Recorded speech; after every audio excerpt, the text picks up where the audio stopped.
All right, here we go with part 3. This should be the last part for our critique of your depth of field project. So let's leap right into it and get going.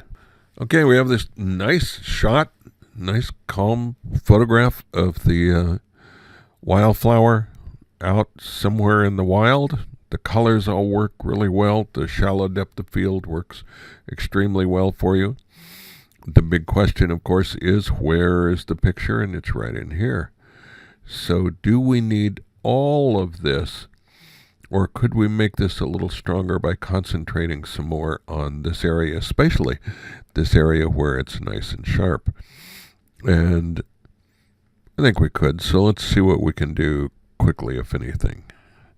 If we get rid of a little bit of that side, yeah, it's too much.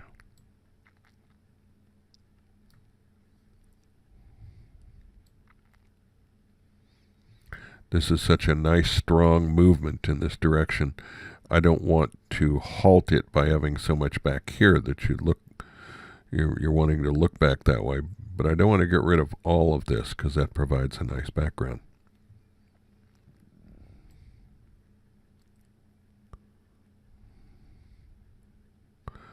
Okay, I'm looking at this little element here and thinking, well, that's a little distracting. Can I get rid of it? And the answer is yes. So, we'll come in just a little more. There, I think we've strengthened that up a little bit. This is a nice, quiet picture. My old commercial nature is coming out. I can't help it sometimes. But I think this would make a really nice postcard or a nice poster shot where you've put text. You could leave the rest of that picture in it if you were going to lay text over it.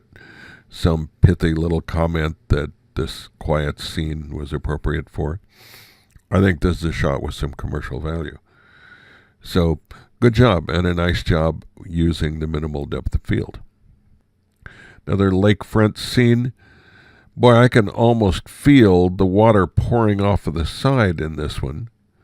Let's look. Oh yeah, it's down a little bit.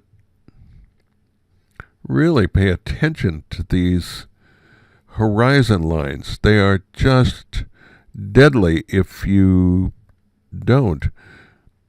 So let's find our natural horizon here, I assume along the shoreline.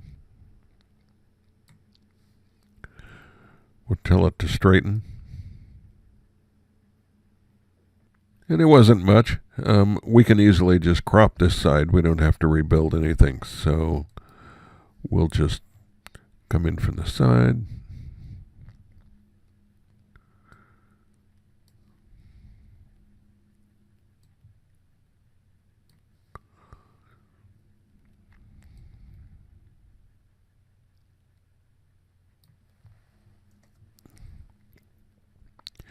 Okay, you've done a nice job of placing the horizon roughly at the third rule of thirds line. This works fairly well. The sky, it would be nice if there was a little more interest in this part of the sky rather than just blown out white with the clouds. But it's hard to control that. On the other hand, you could copy stuff and put it in there, but that'll be for later lessons. So for now, I'd say yes, this is a good example of deep depth of field, and you've done a pretty nice job with this. So let's move on. Oh, this is an interesting example of shallow depth of field. Let's see if we can enlarge it a little bit. You got to make sure that the part that's supposed to be in focus really is in focus. So be careful with this. Looks like a military honor guard of some kind with their vintage M14s, it looks like. So good job. Watch out for this pole. This is really distracting. And I would see if you could crop in a little bit if there is room so you could get rid of that pole. And now, could we come down a little on the sky to get our composition back a little bit? Yeah, there we go. Now we can see the soldier on the end of the line in his dress uniform or whatever he is. That's not a helmet. I don't know what kind of group this is, unless that's a campaign hat of some kind. But it's a good concept. Nice way to frame him between these two. This is a good way of taking up space in a usable way. You've just got to be really, really careful, because when you have a lot of foreground element that is out of focus, it can become almost visually irritating. In this case, it does help push our eye back into this part of the scene. So that works fairly well. Here's a really nice shot that is just sized wrong. Let's look at it to make sure. Yeah, whenever you get one that you look at and it's got this kind of final thing, what you've done is you made the dimension change before you made the resolution change. Changing resolution will change the dimension, but changing the dimension won't change the resolution. So do it in that order. Resolution first, then dimension. And this is really too bad, because I think this is a very nice shot. I don't know if I can bring it up much without it coming apart. Yeah, a little bit. That much. And now it's really pretty soft. But it does give us something to see. I really like the way you've used the long exposure to blend all of this foam and wave action. You've done a really excellent job here. Very nice shot. And as a long depth of field, it tends to work. Just, again, when you're turning in stuff, be really careful about the sizing that you're doing. And in this shot, think about this area. Would this be better if that were gone? If it didn't stick right here into all of this nice cotton candy foam? I don't know. Maybe. Might be worth playing with. Okay, let's go on. Well, these are pretty little flowers. Wow, that is blue. Blue. So we have shallow depth of field. You did show us very nice shallow depth of field, just like you were supposed to. Did a good job on that. But again, where's the photograph in our photograph? Both of these flowers are interesting. This one is only partially there, so by deduction, it has to be this one. And if it is, then this one detracts from it. So does some of this, these incredibly strong diagonal lines. So, once again, we need to focus in on the part that is really critical to us, critical to our shot.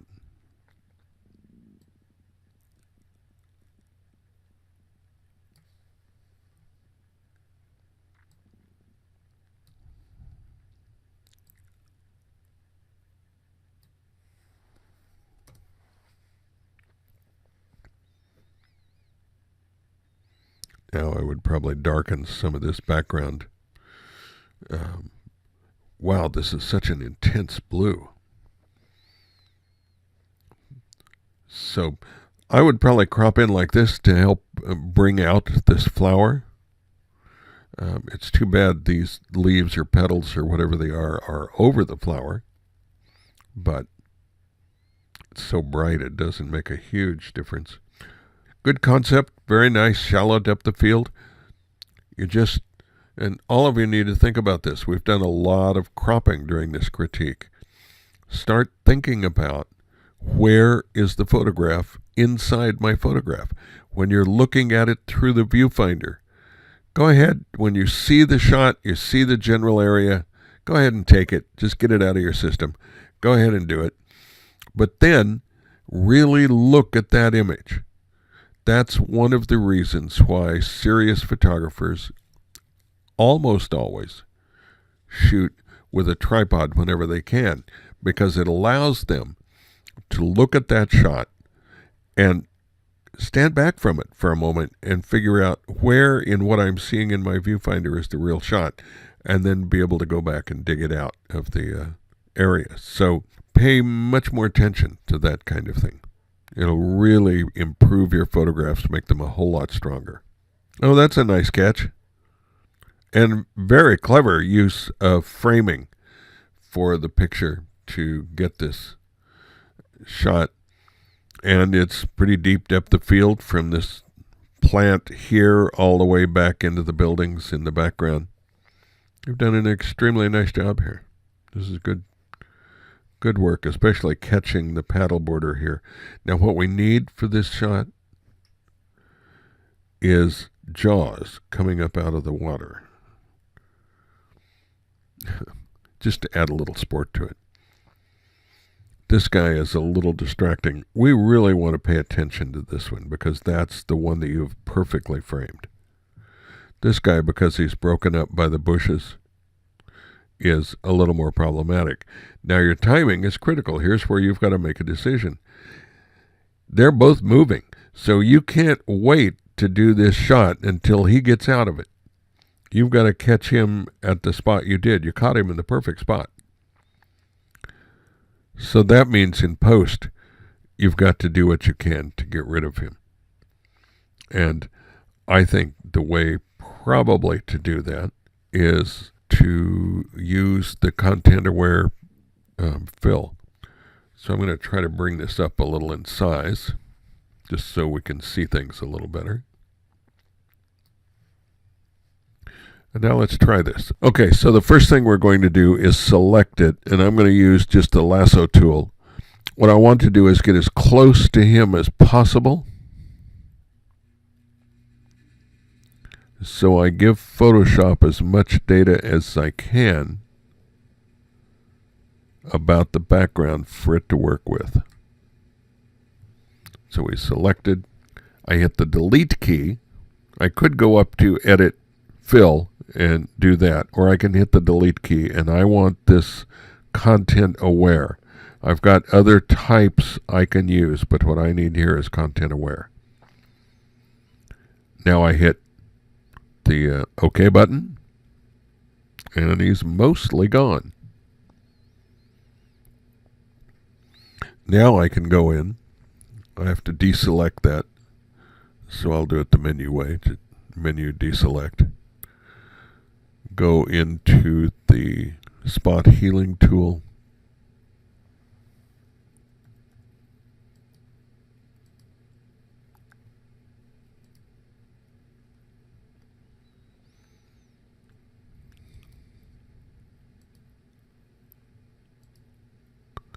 Now I've got problems here with his legs. What I would need to do here is take the clone tool, the clone stamp tool, pick up something similar, and now bring it over and drop it in. And by working in here carefully,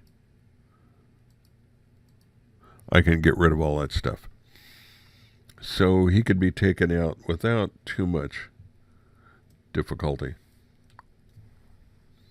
to where it's no longer something you want to look over and go, what is that? What am I seeing over there? Okay, nice job. Nice job. Good eye for that.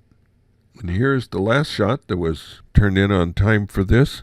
Again, we have a problem. This looks like it's leaning too much. This is such a strong line on this table. We really need to straighten it up. And we need to straighten up the bookshelf lines as well. So I don't think I've got enough room to try to do a layer straightening and then live with the resulting crop. So I'm going to do this the other way by skewing it. I'm going to select all, and now I'll go to edit, transform, skew. And the first thing I'm going to do is bring that bookshelf straight. And then I'm going to bring this up.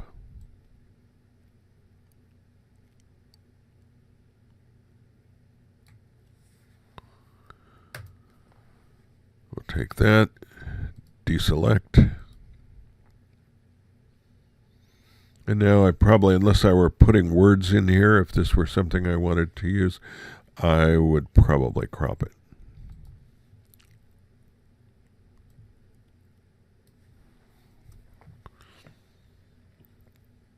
And now we can more easily look at this simply beautiful book of photographs. Okay, so that's it.